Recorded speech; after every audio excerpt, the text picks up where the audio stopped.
મને એક પરેશાની હતી। મેં ઘણું બધું વિચાર્યું પણ તે પરેશાનીનો કોઈ હલ મને મળ્યો નહીં। તો હું મારા દિયર પાસે ગઈ, કારણ કે મને એવું લાગ્યું કે મારી મુશ્કેલીનો હલ તે કાઢી દેશે। જ્યારે હું મારા દિયરના રૂમમાં ગઈ તો તેના રૂમમાં એક મહિલા પહેલેથી જ ત્યાં બેઠી હતી। જ્યારે હું રૂમમાં ગઈ તો તે ત્યાંથી જવા લાગી। હું વધારે ભણેલી ગણેલી નથી, એટલે મને વધારે નોલેજ પણ નથી। જ્યારે મેં મારી સમસ્યા મારા દિયરને સંભળાવી તો તે કહેવા લાગ્યા, ભાભી, તમારા મશીનમાં કાટ લાગી ગયો હશે, એટલે તેમાં તેલ નાખવું પડશે અને તમારા મશીનનું કામ સાંજે કરવું પડશે।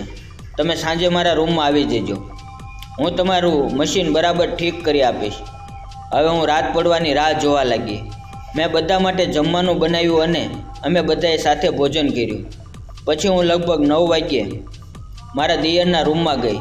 તે મોબાઈલ ઉપર યુટ્યુબમાં વિડીયો અપલોડ કરી રહ્યા હતા। તે એક યુટ્યુબર પણ છે। તેણે મને કહ્યું, આવો ભાભી, તમે અહીંયા બેસો। અમે બંને પછી વાતો કરવા લાગ્યા। થોડી વાર પછી તેણે કહ્યું, હું તેલ લઈને આવું છું। અને પછી મારા દેવરે જે કર્યું। મારું નામ પ્રેમિલા છે અને મારા લગ્ન 3 વર્ષ પહેલાં થયા હતા। મારા શરીરની અંદર ખૂબ જ તંદુરસ્તી હતી। ઘરનું કામ પૂરું કર્યા પછી મારો સમય ટીવી જોવામાં પસાર થતો હતો। મારા પતિ પોતાના કામ માટે વધારે બહાર રહેતા હતા। તે મુંબઈમાં હીરા બજારનો ધંધો કરતા। તે મહિને એક વખત 2 દિવસ માટે ઘરે આવતા। ઉપરના રૂમ ઉપર મારો દિયર રહેતો હતો અને તે એક નાની મેકેનિકલ કંપનીમાં કામ કરતો હતો। આખો દિવસ ઘરે મારે કોઈ કામ રહેતું નહીં, એટલે મેં કપડાં સીવવાનું કામ શરૂ કર્યું અને થોડા સમયમાં મારા ગ્રાહકો વધવા લાગ્યા। હું ખૂબ જ કાળજીપૂર્વક કામ કરતી। હવે કામ એટલું બધું વધી ગયું કે મારે એકલાથી પૂરું પણ થતું ન હતું, એટલે મેં આજુબાજુની છોકરીઓને કામ ઉપર રાખી અને મોટા મોટા ઓર્ડર મળવા લાગ્યા અને મારો નફો પણ વધવા લાગ્યો। પૈસા જોઈને હું ખૂબ જ ખુશ હતી। મારા દિયરના લગ્ન થઈ ગયા હતા, પરંતુ થોડા સમયમાં જ તેના છૂટાછેડા થઈ ગયા અને મારા દિયરને સિલાઈ મશીન રિપેર કરતાં આવડતું હતું। એટલે હું જ્યારે પણ મારું મશીન બગડતું ત્યારે તેની પાસે સારું કરાવવા માટે લઈ જતી। એક દિવસ ખૂબ જ વરસાદ થઈ રહ્યો હતો।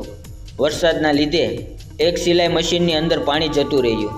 પછી તે મશીન બરોબર ચાલતું નહોતું। સવારમાં હું મારા દિયરના ઘરે ગઈ અને તેને મારી મુશ્કેલી જણાવી।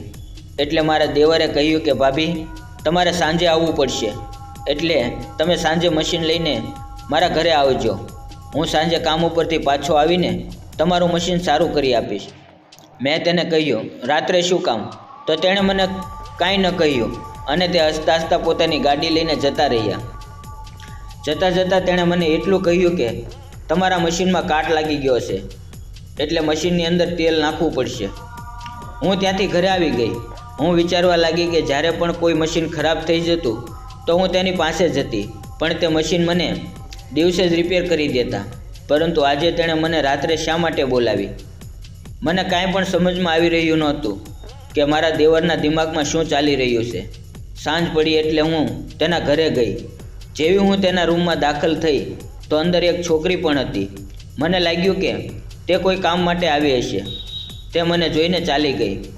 મારા દિયરે મને કહ્યું, ભાભી, તમે બેસો, હું તેલ લઈને આવું છું, કારણ કે તમારા મશીનની અંદર કાટ લાગી ગયો છે અને જ્યાં સુધી તેમાં તેલ નહીં નાખવામાં આવે ત્યાં સુધી તે ચાલશે નહીં।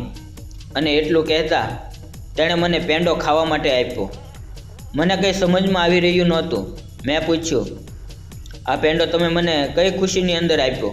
તો તેણે મને કહ્યું, આજે સવારે તમે જ્યારે આવ્યા ત્યારે મારે નવી ગાડી લેવા જવાનું હતું, એટલે મેં તમને સાંજે મશીન લઈને બોલાવ્યા હતા। અને પછી તેણે 2-3 કલાકની મહેનત કરી અને મારું મશીન ચાલુ કરી દીધું।